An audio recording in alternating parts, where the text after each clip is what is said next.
Stories from the East and West.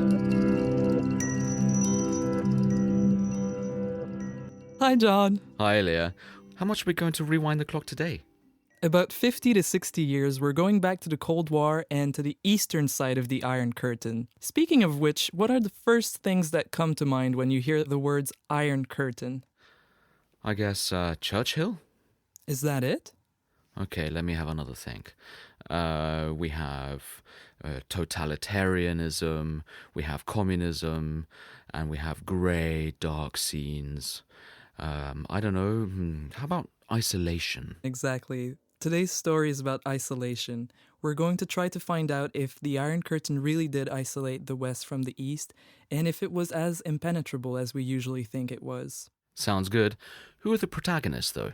It's a band even you would know, John. Oh, really? Meaning? The Rolling Stones. Ha! The Rolling Stones? What on earth do they have to do with the Iron Curtain? More than you think.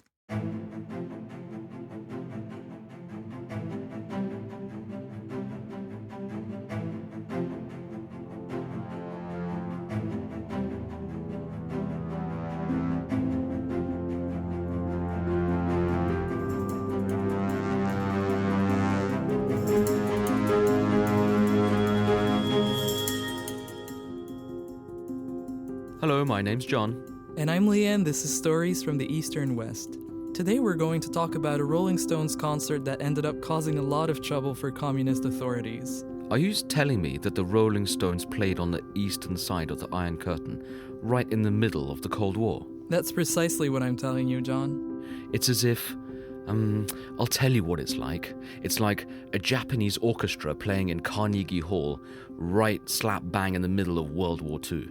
Not a bad comparison, actually. But I still can't imagine why anyone would allow the Rolling Stones, with their reputation and unpredictability, to play a gig beyond the Iron Curtain. That's what makes this such a great story, and it took a lot of research and interviews to find the answer, but in the end it made, I want to say sense, but it's more, it was coherent with what the Communist Party propaganda was preaching. The Rolling Stones used for communist propaganda? This is going to be good. It will. Okay, so let's set the scene with some help from Winston Churchill. From Stettin in the Baltic to Trieste in the Adriatic, an iron curtain has descended across the continent. Behind that line lie all the capitals of the ancient states of Central and Eastern Europe. All these famous cities and the populations around them lie in what I must call the Soviet sphere. And all are subject, in one form or another, not only to Soviet influence, but to a very high and in some cases increasing measure of control from Moscow. Police governments, there is no again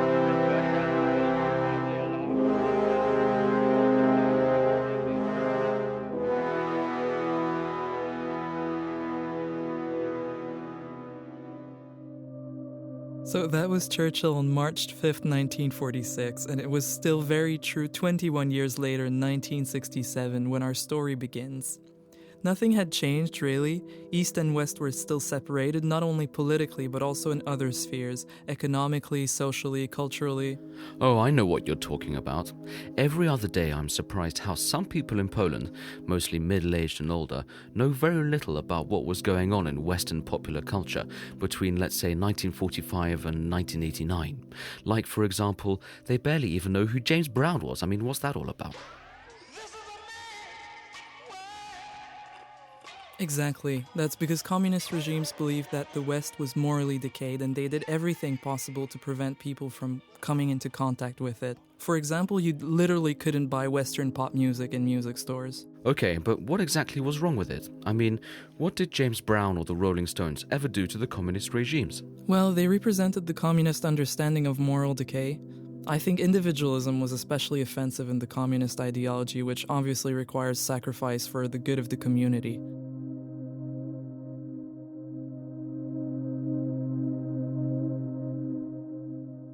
Meanwhile, the Rolling Stones were already famous for breaking laws. They'd already provoked riots during their shows. Just listen to this 1965 recording from Ireland.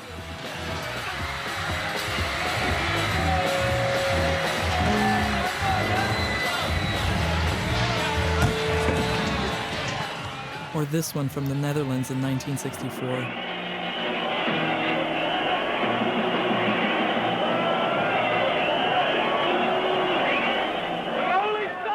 You can hear people literally going crazy, shouting, hitting one another, attacking security services, even trying to storm the stage. Wow, that does sound right out of control. Well, there was a world trend. There was the summer of 1967, summer of love, and the popularity of rock music was enormous. Indeed it was. The most infamous show was at the Olympia, the best-known concert hall in Paris, and someone set the club on fire. And the inside of the concert hall was burned down, believe it or not. Whoa, it's hard to believe music could have provoked such madness. Doesn't really happen too often these days, unfortunately. But okay, now my question is why, in the middle of all this, would the Rolling Stones want to play on the other side of the Iron Curtain? We reached out to an expert about it. Actually, we just heard him a moment ago. My name is Daniel Wyszogrodzki. I'm a music journalist and translator, and I've written a book about the Stones.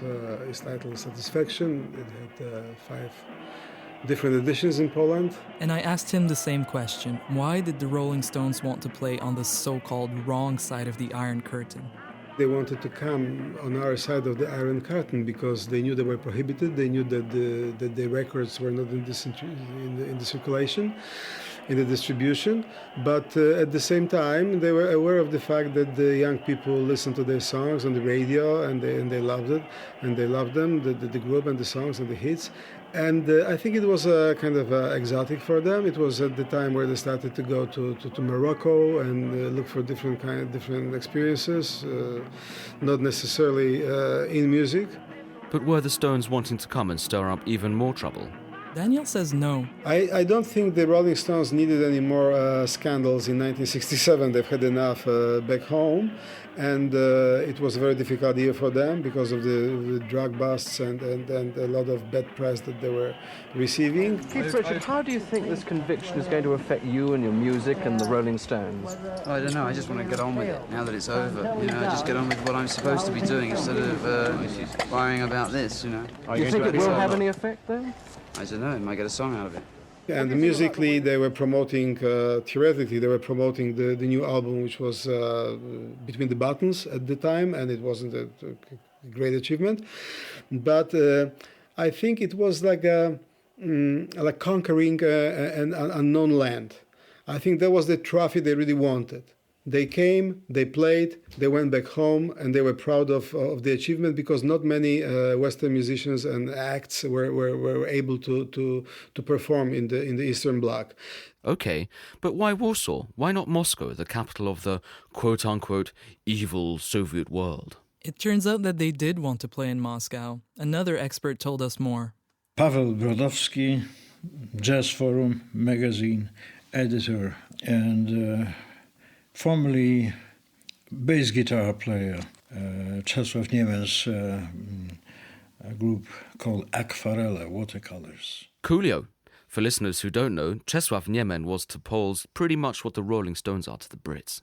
When we asked Paweł about the Stones in Moscow, he said this. It was a daring move. The story is that Rolling Stones were to play Moscow. And they were denied. These plans were cancelled. They had an empty date. So the Stones really did get booked for a Moscow gig? Correct. They had a show all set, but then the authorities rejected it. So they said, well, why don't you go to Warsaw? It was a coincidence that they performed in Warsaw. So Pagart took their chances. What was that Pagart thing he just mentioned? Oh, Pagart was God in the Polish music world at that time. It was a concert agency, but at the same time it was a state-owned monopoly. No one could play abroad without Pagart's agreement, and no one could come play in Poland without them either. Pagart was run by visionary people.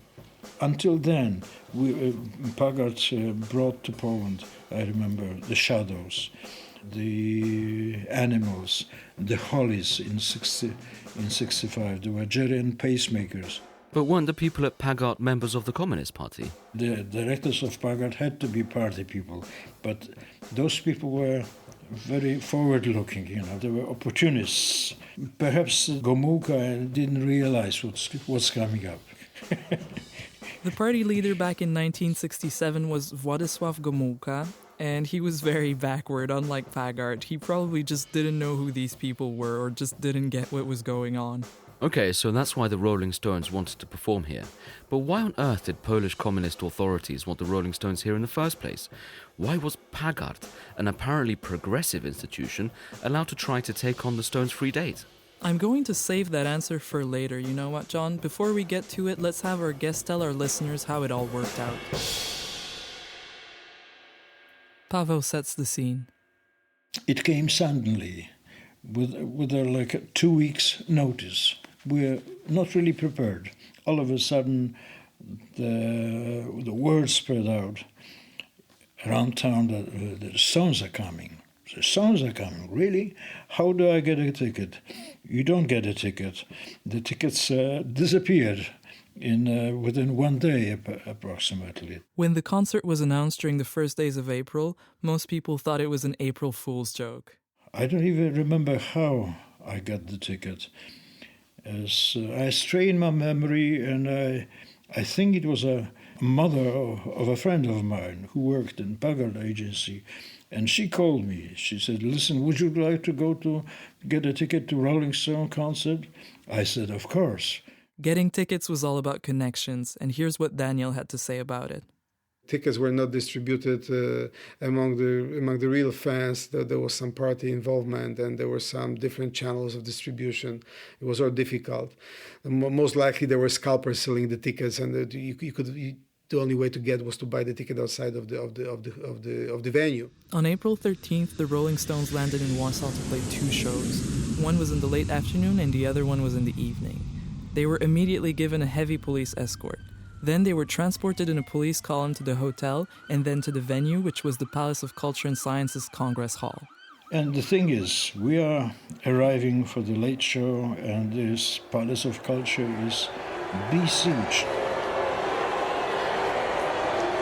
There were 30 or 40,000 people trying to take their chance and get inside and see the Rolling Stones. People came from other socialist countries. I remember a big contingent of Hungarians. The square around the palace was just packed. People were pressing, and there were cordons of militia, and each time we had to produce the ticket, and they were checking the ticket is right. We could move like 10 or 15 meters on, and our tickets were checked again and again. The militia knew that hundreds, if not thousands, of fake tickets had been made. And this friend of ours, Marian Ziemiński, he got this ticket, I remember, for 200 zlotys, which was a big sum of money. And this ticket, they discovered it was a false ticket, so they tore the ticket apart, and they beat him with a baton, over his shoulders. It was painful, and they pushed him out so he could not see the Rolling Stones. The next day, we saw Marian, and his back was all bruised, Not only he lost his money, he was beaten, and he didn't see the Stones. He was very sad and unhappy. The Congress Hall has a capacity of 2,700, and it was overflowing. People were standing in the aisles between the rows, squeezing on the balconies. You had the police pushing the crowds back, but then in the front rows, it was all high-ranking members of the Communist Party with their friends and relatives, obviously. But Paweł was there. And at this moment, when people heard the sound of the guitar, the Sala Kongresowa went wild.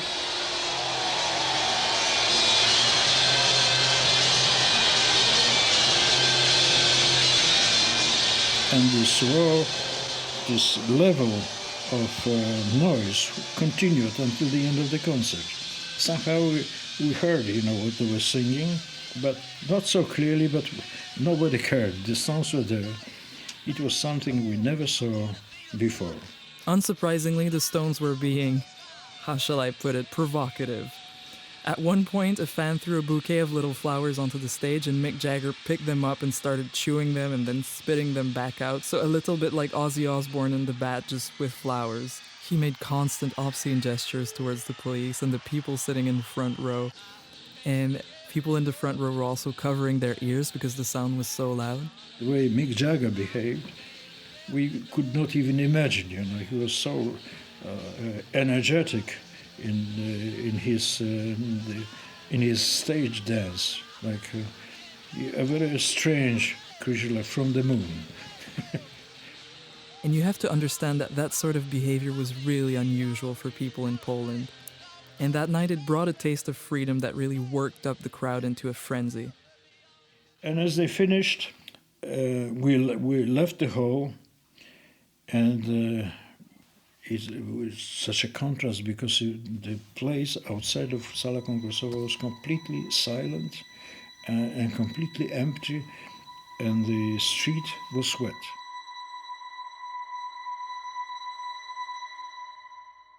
And then, something happened. Apparently, what happened? There was a riot. The police came in with water hoses, water tanks, against the crowd. The crowd, which was getting out of control. They had to disperse these rebellious young people. Apparently beat them up, and some of them were arrested. The official announcement on TV was, despite Warsaw police being joined by additional units, the situation was becoming more and more tense. Scuffles and brawls were shaking the crowd of teenagers desperately trying to get into the concert without tickets. Police was forced to use truncheons to restore order. But in fact, the situation outside the hall had turned into a battle between the crowd and the police. And this was a police state where vandalism was severely punished, so almost non-existent. But on that evening, people started throwing objects, damaging cars, breaking windows and street lamps. Police had to bring out dogs, water cannons, and tear gas to subdue the crowds. And they did manage to calm things down before the show ended. So the contrast between the tumultuous atmosphere inside the hall and coming out into the silence was very strange experience. An experience that stays with you for the rest of your life. Wow, the riot was over so quickly? Yeah, because people knew anything could happen to them if they were arrested. So I guess that was a sufficient incentive to calm down. But there were many stories after that concert. But it's natural. This is what happens, and it's like a snowball effect. I mean, with the time passing, there's more and more myths and legends and stories surrounding that. Because there's a lot of myths that are completely improbable, like that they were paid with 2 truckloads of vodka, or that they spend their salary on the stay at the hotel, they fee, not the salary. There's also a story that was apparently made up by Bill Wyman, the bassist. He said that they were so moved by how the police had treated people that they spent the night driving around the city throwing records out of the car window every time they saw young people. But our investigation shows that this isn't true, and Daniel has the real story. They stay stuck to the hotel where they had the press conference. They went to the bar downstairs to drink some vodka in the evening. The day after, the Stones were escorted to the airport, and they left for Zurich in their next show.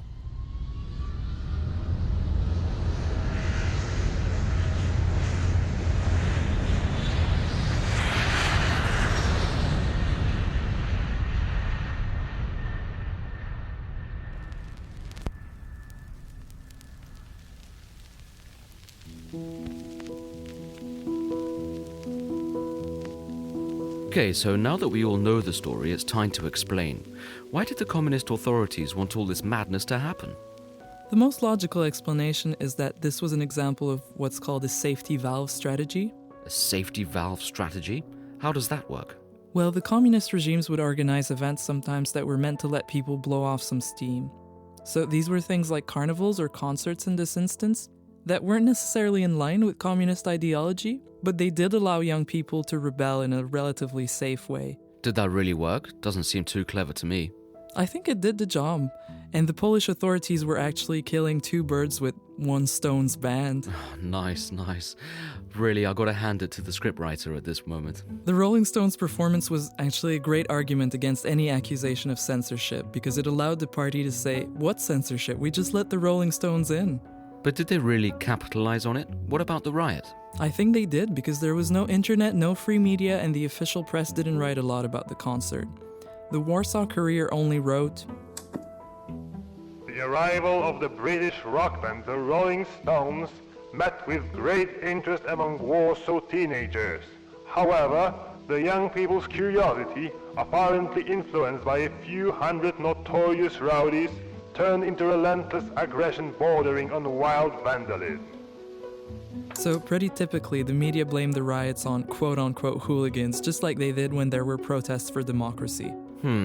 Even though I get the idea of the safety valve, I still think inviting the Rolling Stones was a massive gamble, and the communists didn't really achieve what they wanted. Or did they? At first, they probably thought nothing happened. I think that at the end of the day, everybody was happy because the communists, they showed to the world that they open, that there's no censorship. Meanwhile, it was an exception from the rule. It has not become a rule. It's not that it was like an icebreaker that after the Rolling Stones we had the flood of Western performers. But that legend kept growing, and it ended up snowballing into something much larger than just a one-night riot in Warsaw. But there's always different kinds of consequences. Officially, they came, they left, and everybody at the authorities, they tried to forget it as soon as possible. Meanwhile, the teenagers remembered, the journalists remembered, and the impact on the development of Polish music scene was really very strong. All the best things in Polish music happened after 1967, so I think that the Rolling Stones, they might have been a factor of opening the consciousness of Polish musicians. The riot was not something necessarily to do with the socialist system, because it was a two-week tour of Rolling Stones around Europe, and wherever they played, whether it was in Rome, in Italy, or it was in Amsterdam, the riots were just everywhere. It was a time of youth rebellion. 1967 was actually Summer of Love. Summer of Love. This is where the youth spoke with the voice loudly. They were protesting against the oppressing political system, against the Vietnam War, and they wanted to make love, not war. There were riots, there were demonstrations in Paris, and in Poland we had our March disturbances, and Rolling Stones were a symbol of rebellion, of youth, of freedom, of young people taking control of the world. An incredible experience.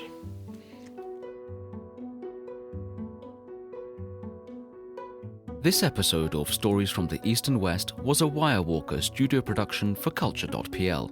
Our team included Wojciech Oleksiak, Adam Żuławski, John Beecham, Nitzan Reisner, Lea Berio, and our intern Catherine Alberti.